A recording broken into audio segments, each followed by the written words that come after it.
아멘. 이 시간 여러분들에게 몇 커트의 그림을 보여드리려고 합니다. 그 그림을 한 3초 정도 보시면서 그 그림이 정지된 그림인지 흔들리는 그림인지 한번 살펴보시기 바랍니다. 한번 그림을 보겠습니다.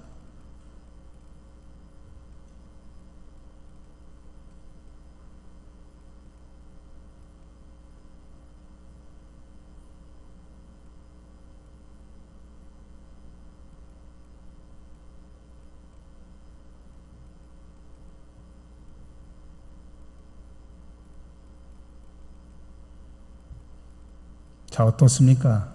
이 그림을 보는데 그림이 좀 흔들립니까? 그러면 여러분 스트레스를 갖고 계신 겁니다.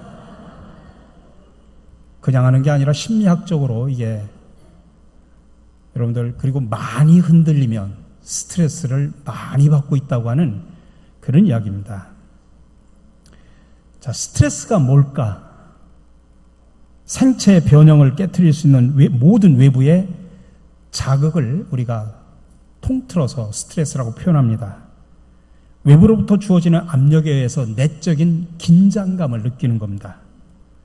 근데 이런 스트레스는 회피할 수도 없고 저항할 수도 없는 우리의 인생을 살아가면서 삶의 과정 속에서 자연스럽게 나타나는 것입니다. 이는 스트레스가 정신 건강을 해치는 주범임을 우리에게 얘기해 주는 것입니다. 심리학자인 홀메스와 라이라고 하는 분은 특별히 스트레스에 집중해서 연구를 했던 분들입니다. 그리고 그들은 막연히 스트레스라고 말하지 않고 스트레스를 수치로 계산해서 발표를 했습니다. 배우자가 죽었을 때 스트레스를 100이라고 이야기한다고 하면 이혼은 73의 스트레스를 받고 부부 별거는 65, 가족이 사망했을 경우 63, 개인적인 부상이나 질병이 53, 결혼이 50, 직장 해고가 47, 직장에서 은퇴가 45, 임신이 40, 성적인 장애가 39, 직업을 전환할 경우 36, 자녀가 출가할 경우 29, 상사와 불화가 있을 경우 23, 심지어는 교회 활동에 중요한 변화가 있어도 19회 정도의 스트레스를 받는다고 합니다. 특별히 우리나라 사람들이 가장 많이 스트레스를 받는 유형은 세 가지로 나눌 수가 있습니다. 첫 번째로는 사회적인 스트레스가 있습니다. 경제 위기라든지 작년에 불어닥친 세월호나 또 갑질 논란 같은 거, 또 최근에 메리스라든지 가뭄 이런 것들이 다 사회적인 스트레스로 오는 겁니다. 두 번째로는 일상에 대한 스트레스입니다. 외모라든지 공부하는 것, 육아, 결혼 생활. 그리고 세 번째가 직장에서 받는 스트레스입니다. 월요일 날 또 교통체증, 출퇴근, 요즘에는 거북, 목 증후군이 있다고 합니다. 이 잘못된 자세 때문에 이렇게 거북이 목처럼 목이 앞으로 구부러진 그런 증세입니다. 컴퓨터를 장시간 쓰는 사람들이 많아가지고 이런 환자들이 늘어가고 있다고 합니다. 그럼 어떤 사람들이 스트레스를 좀 많이 받을까? 주로 심장병 있는 사람들의 특징을 이렇다고 합니다. 긴장성이 높고 활동적이고 욕구가 많고 화를 참지를 못합니다. 이런 사람들의 성격을 타입 A라고 표현합니다. 타입 A형의 이런 사람들은 스트레스에 정말 매우 민감하게 반응하는 그런 대표적인 성격입니다. 타입 A형의 사람들은 이런 특징을 갖고 있다고 합니다. 일을 훌륭하게 해냈을 때 다른 사람들이 몹시 알아주기를 원하는 것, 또 자주 화를 내고, 또 논점이 빨리 도달하지 못하는 사람을 보면 참지 못하고 말을 중단시켜버립니다. 또 사회적으로 출세하기를 원하고, 주어진 업무를 재빨리 끝내기를 원하고, 또 마감일이나 시간 제약을 많이 의식하며 살아가는 사람들이 주로 스트레스를 많이 받는 타입 A형입니다. 이 타입 A형이 문제가 되는 것은 외부 환경에 지나치게 민감한 반응을 한다고 하는 것입니다. 그 중에 가장 위험한 것이 바로 적대감입니다. 이 적대감이 많은 사람들은 화를 자주 내고 자신의 분노를 상대방의 탓으로 돌리고 냉소나 모욕적인 언사를 자주 하곤 한다고 합니다. 그렇지만 스트레스가 모두 해로운 것만은 아닙니다. 때로는 스트레스가 어려움을 극복하게 하고 또 목표를 성취하도록 힘을 주기도 하고 동기를 유발시키기도 하고 삶에 활력을 불어넣기도 합니다. 이처럼 적당한 스트레스는 생활의 촉진대가 될 수 있다고 하는 것입니다. 그렇기 때문에 건설적일 수도 있고 파괴적일 수도 있는 이 스트레스를 어떻게 다루는가 여부에 따라서 우리들의 건강과 행복에 큰 영향을 끼칩니다. 그러므로 적절히 스트레스를 받아들이고 반응하고 또 해소함으로 인해서 우리의 육체, 정신적인 건강을 지켜내야 됩니다. 특별히 스트레스에는 3가지 별명이 있습니다. 첫 번째로는 무언의 살인자라고 하는 것입니다. 우리가 흔히 속담 가운데 가랑비에 옷 젖는 줄 모른다고 하는 이야기가 있죠. 가랑비, 이슬비인데 한참 맞다 보면 속옷까지 적셔집니다. 마찬가지로 스트레스가 조금씩 쌓이다 보면 병이 깊어 어느덧 돌이킬 수 없는 병 문턱까지 와 있게 됩니다. 아차하는 순간 늦어버리게 되죠. 대부분 스트레스의 징조가 그렇습니다. 불안하고 초조하고 불면증을 갖고 왠지 모르게 계속 위가 쓰리고 아프고 두통, 이런 신체 장애가 스트레스의 시작입니다. 설사를 자주 하고 위가 아프고 배가 더부룩하고 심장이 터질 것 같고 골이 빈 것 같고 죽을 것만 같고 암처럼 느껴지는 그런 증상이 스트레스로부터 오는 증상들입니다. 이런 사람들은 병원에 가서 진단을 해도 아무 이상이 없다고 합니다. 왜 그러냐면 스트레스에 의한 것들이기 때문에 그렇습니다. 그래서 스트레스를 무언의 살인자라 그렇게 말을 하기도 합니다. 또 하나는 무언의 공격자라고도 말합니다.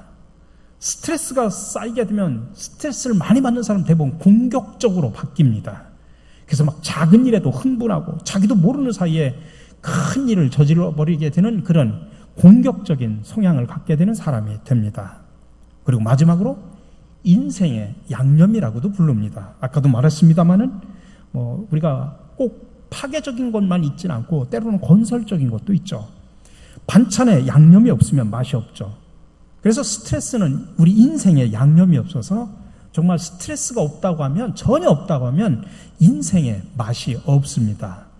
어떤 학생은 막 시험에 쫓기는 그런 스트레스가 있을 때 공부를 더 잘하게 된다고 말하는 학생도 있습니다. 어느 사업가는 다른 사업가가 잘 돼가지고 막 스트레스를 받을 때 가장 사업을 또 열심히 하게 된다고 하는 그런 이야기도 있습니다. 이같이 스트레스는 무언의 살인자요, 무언의 공격자요, 인생의 양념이라고 하는 삼중적인 성격을 가지고 있습니다. 누구에게나 언제나 어디서나 스트레스는 다 있습니다. 근데 그 스트레스를 처리하는 비결을 모르면 사고를 치거나 나중에는 죽게 되기도 합니다. 그러면 일상생활 속에서 밀려오는 그 스트레스를 우리는 어떻게 처리하고 극복하고 이겨나가야 될 것인가? 세상적인 다양한 방법들이 있습니다. 운동을 해라, 뭘 해라, 취미 생활을 해라, 별의별 스트레스를 해소하는 세상에 다양한 방법들이 있습니다. 여러분, 그런 방법들을 활용하셔서 여러분들이 얼마든지 스트레스를 해소할 수 있습니다. 그러나 저는 오늘 여러분들에게 그런 세상적인 방법이 아니라 우리가 그리스도인으로서 우리는 신앙 가운데 어떻게 스트레스를 해소할 것인가를 말씀을 드리려고 합니다. 성경에 등장하는 인물 가운데 가장 스트레스를 많이 받은 사람을 꼽는다고 하면 여러 사람들이 있겠지만은 말할 것도 없이 예수 그리스도이십니다.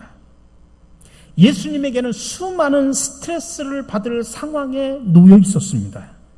그러나 성경 어디를 봐도 예수님이 스트레스를 받았다라고 하는 이야기는 한 구절도 없습니다.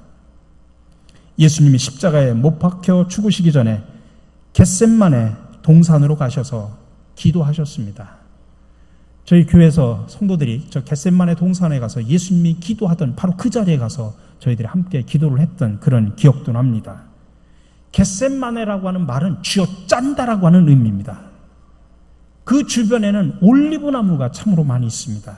그래서 그 올리브 나무를 통해서 올리브 기름을 쥐어짜듯이 짜가지고서 기름을 만듭니다. 그래서 겟셋마네라는 이름이 붙여진 겁니다.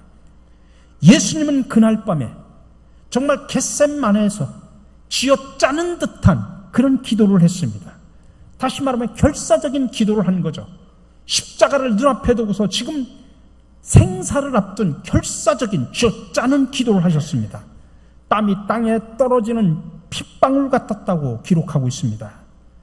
이때 예수님이 제자들에게 그렇게 기도하시면서 뭐라고 자기 심정을 토로했냐면 오늘 38절의 말씀에 내 마음이 매우 고민하여 죽게 되었으니, 세번역 성경으로 표현하면 내 마음이 괴로워 죽을 지경이다. 내 마음이 괴로워 죽을 지경이다. 지금 엄청난 스트레스를 지금 받고 있다고 하는 그런 표현입니다. 그러나 예수님에게 그렇게 스트레스가 몰려와도 예수님은 스트레스를 전혀 받지 않고 이기셨습니다. 예수님에게는 스트레스가 없었습니다. 그렇다면 어떻게 하면 우리가 예수님처럼 스트레스를 받지 않고 이길 수 있을까요? 쉬운 말로 예수님처럼 하면 됩니다. 그분이 우리 신앙생활의 멘토고 믿음 생활의 모델이기 때문에 그렇습니다. 오늘 특별히 예수님께서 겟세마네 동산에서 기도하신 그 내용의 결론을 보면 예수님께서 그 수많은 스트레스 속에서 어떻게 그 스트레스를 이길 수 있었는가를 우리가 배울 수 있는 지혜를 얻습니다. 39절입니다. 내 아버지여, 만일 할만하시거든 이 잔을 내게서 지나가게 하옵소서. 그러나 나의 원대로 마시옵고 아버지의 원대로 하옵소서. 이 속에는 심오한 뜻이 담겨져 있습니다. 깊은 말씀이 담겨져 있습니다. 이 말씀 속에 예수님이 어떤 경우를 당해도 스트레스를 전혀 받지 않는 비결이 이 속에 담겨져 있습니다. 뭐가 담겨져 있을까요? 세 가지입니다. 첫 번째로는 전적으로 하나님 앞에 맡기는 것입니다. 내 아버지여, 만일 할만하시거든 이 잔을 내게서 지나가게 하옵소서. 그러나 나의 원대로 마시옵고 아버지의 원대로 하옵소서. 이 말씀은 모든 것을 하나님 앞에 맡긴다고 하는 그런 의미가 담겨져 있습니다. 철저한 복종이죠. 사람들이 아무리 스트레스를 줘도 예수님은 스트레스를 받지 않았습니다. 그 비결이 모든 스트레스를 해결해 주실 하나님만 바라보았기 때문에 그렇습니다. 예수님이 십자가에서 돌아가실 때 모습을 한번 상상을 해보십시오. 사람들은 비웃으면서 침을 뱉었습니다. 얼마나 모욕을 당했습니까? 예수님은 강도 사이에 못 박혔습니다. 얼마나 수치를 당했습니까? 로마 병정들은 죽어가는 예수님 안에서 예수님의 옷을 제비 뽑아 나누어 가지고 있었습니다. 얼마나 야속했을까요? 엄청난 스트레스를 받았을 것입니다. 그러나 예수님은 자기를 향하여 모욕하는 그 사람들을 바라보지 않았습니다. 오히려 하늘을 들어 하나님께 이렇게 기도를 했습니다. 아버지, 저들을 사하여 주옵소서. 자기들이 하는 것을 알지 못함이다. 예수님은 사람들을 바라보지 않았습니다. 하나님을 바라보았습니다. 그리고 스트레스를 이길 수가 있었습니다. 지금 예수님은 겟세마네 동산에서 땀이 핏방울이 되도록 지금 기도하고 있습니다. 죽을 지경입니다. 그리고 옆에서 제자들은 지금 쿨쿨 잠만 자고 있습니다. 얼마나 야속합니까? 그러나 예수님은 그런 거 상관하지 않았습니다. 하나님만 바라보고 기도를 했던 것입니다. 그래서 시편 기자는 시편 121편에서 이렇게 고백을 했습니다. 내가 산을 향하여 눈을 들리라. 나의 도움이 어디서 올까? 나의 도움은 천지를 지으신 여호와에게서로다. 여호와께서 너를 실족하지 아니하게 하시며 너를 지키시는 이가 졸지 아니하시리로다. 이스라엘을 지키시는 이는 졸지도 아니하시고 주무시지도 아니하시리로다. 여호와는 너를 지키시는 이시라. 여호와께서 내 오른쪽에서 내 그늘이 되시나니 낮에 해가 너를 상하게 하지 아니하며 밤에 달도 너를 해치지 아니하리로다. 여호와께서 너를 지켜 모든 환난을 면하게 하시며 또 내 영혼을 지키시리로다. 여호와께서 너의 출입을 지금부터 영원까지 지키시리로다. 이 고백이 저와 여러분들의 고백이 되기를 간절히 바랍니다. 이렇게 전적으로 하나님 앞에 의탁하면 우리는 세상에서 받는 수많은 스트레스를 이길 수 있다는 사실을 믿으시기 바랍니다. 두 번째로는 여유가 있어야 됩니다. 내 아버지여, 만일 할만하시거든 이 잔을 내게서 지나가게 하옵소서. 그러나 나의 원대로 마시옵고 아버지의 원대로 하옵소서. 이 말씀 속에서는 여유가 들어있습니다. 다 맡기고 하나님이 시키는 대로 살겠다고 하는 그런 여유입니다. 여러분, 대부분 스트레스를 받는 사람들을 가만히 보면 목표 지향적인 사람들입니다. 목표를 달성하려고 악이 바둥바둥 하니까 스트레스를 받는 것입니다. 여러분, 이상과 현실이 맞지 않는 그 골짜기에서 스트레스를 경험하게 되는 것입니다. 예수님은 이 땅의 수많은 사람들을, 이 땅의 모든 사람들을 구원하기 위해서 이 땅에 오셨습니다. 그러나 예수님의 평생에 세계 복음화를 이루지 않으셨습니다. 그냥 느긋하셨습니다. 그래서 단지 12명만 제자로 만들어 놓으시고 그들에게 세계 복음화의 사명을 맡기고 예수님은 하늘로 승천하셨습니다. 오늘 못하면 내일 하고 내일 어려우면 모레 하면 된다고 하는 그런 여유가 담겨져 있습니다. 나의 원대로 마옵시고 아버지의 원대로 해달라고 하는 그 기도는 여유입니다. 그래서 대부분 여유를 가진 사람들은 스트레스를 받지 않습니다. 어떤 문제에 부딪혀도 가볍게 웃어 넘길 수 있어야 스트레스를 받지 않는 것입니다. 여러분, 개나 돼지나 소, 여러분 스트레스 받습니까? 안 받습니다. 동물들 위궤양이 있습니까? 없습니다. 정신병자들도 스트레스가 없다고 합니다. 무엇이든지 심각하게 생각을 하지 않기 때문이죠. 그러니 그들도 위궤양이 없습니다. 그냥 무슨 일이 생겨도 히히거리고 웃기만 합니다. 여러분, 낙천적으로 살면서 웬만한 일들은 그까짓것 하면서 넘길 줄 알아야 되는 것입니다. 어느 날 영국에 화이틀락이라고 하는 사람이 크로멜 특사로 스웨덴으로 가고 있었습니다. 그때 당시 영국의 상황이 너무나 어려워가지고 도움을 요청하러 가는 길입니다. 그러니 늘 나라 일을 걱정하면서 그러다 보니까 이리저리 하면서 잠을 제대로 못 잡니다. 불면증에 걸립니다. 그를 억누르는 엄청난 스트레스 때문에 도저히 견딜 수가 없었습니다. 가서 요청한다고 그들이 제대로 도와줄까? 안 도와주면 어떻게 될까? 그렇게 되면 우리나라는 어떻게 될까? 하면서 엄청난 스트레스를 갖고 가는 겁니다. 잠을 자질 못합니다. 그때 그와 같이 가던 한 사람이 그에게 물었습니다.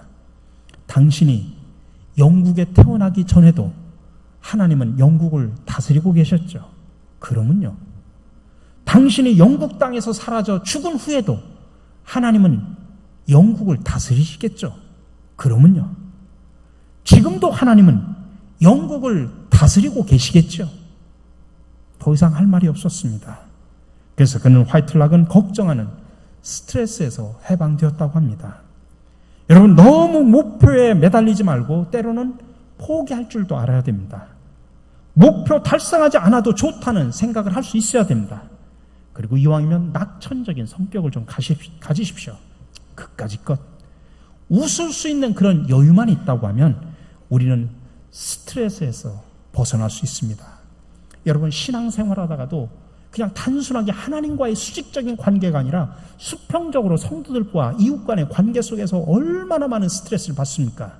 왜 받습니까? 때로는 나에게 공격하는 말을 하더라도 여러분, 저 웃어넘길 수 있는 그런 여유를 가지면 여러분, 신앙생활하면서 교회 안에서 공동체 속에서 믿음 생활하면서도 굳이 스트레스를 안 받을 수도 있습니다. 마지막으로는 믿음입니다. 내 아버지 만일 할만하시거든 이 잔을 내게서 지나가게 하옵소서. 그러나 나의 원대로 마시옵고 아버지의 원대로 하옵소서. 예수님은 하나님께 모든 것을 맡기면 하나님께서는 더 좋은 것을 주실 것이라고 하는 믿음을 가지고 기도하는 것입니다. 그러면 여러분, 하나님이 늘 우리와 함께 하심을 믿으시기 바랍니다. 그리고 그분에게 구하기만 하면 좋은 것으로 주시는 분임을 믿으시기 바랍니다. 우리 인생을 늘 푸른 초장, 잔잔한 신의 물가로 인도하시는 하나님임을 믿으시기 바랍니다. 안 되는 것 같지만 모든 것을 협력하여 선을 이루게 하시는 하나님임을 믿으시기 바랍니다. 한 의사가 이런 말을 했습니다. 자기는 수없는 환자들을 수술을 하면서 놀라운 것은 어떤 사람은 암덩어리가 작은데도 불구하고 죽는 사람이 있다고 합니다. 근데 어떤 사람은 온몸에 암세포가 다 퍼져가지고 몇 달 못 살고 죽을 사람인데 25년을 그 암덩어리를 가지고 사는 사람을 봤다고 하는 이야기입니다. 여러분, 인간의 힘으로는 도저히 답을 줄 수 없는 부분이 너무나 많아가지고 신비하다는 이야기입니다. 이 부분이 모두가 다 믿음의 영역입니다. 그렇습니다. 예수님은 스트레스가 극심할 때마다 그는 이런 기도를 하는 것입니다. 이런 자세로 내 아버지여 만일 할만하시거든 이 잔을 내게서 지나가게 하옵소서.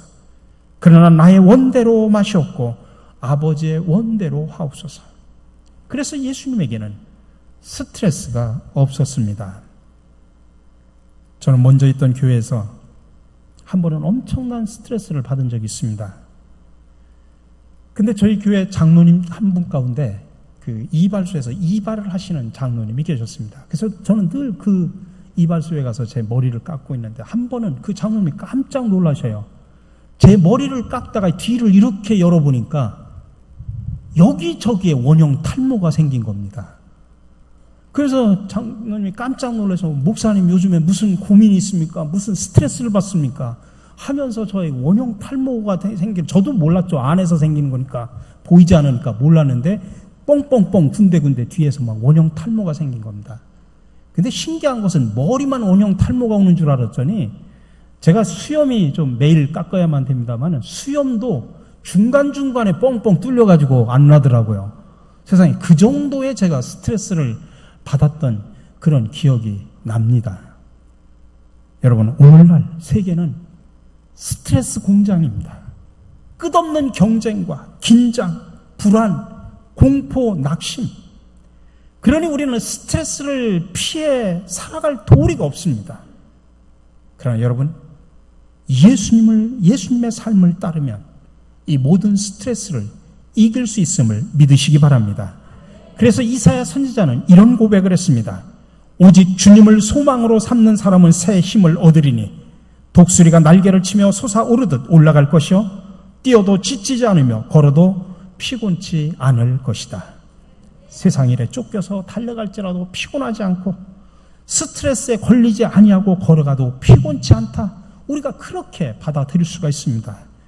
우리 사랑하는 성도 여러분, 정말 스트레스를 많이 받는 이 세상에 살아가면서 여러분들 그리스도와 손을 잡고 우리 마음속에 있는 탐욕을 좀 내려놓고 버리고 주님께 의지해서 스트레스를 이기고 건강하고 즐겁게 살아가시는 저와 여러분들이 되시기를 주님의 이름으로 간절히 축원합니다.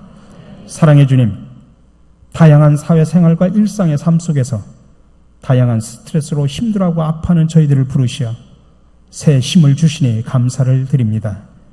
오늘부터 우리도 주님처럼 전적으로 하나님을 의지하고 맡기는 삶과 믿음으로 세상의 스트레스를 이기며 살아가게 하옵소서. 모든 것이 협력하여 선을 이루시는 예수 그리스도 이름으로 기도드립니다. 아멘.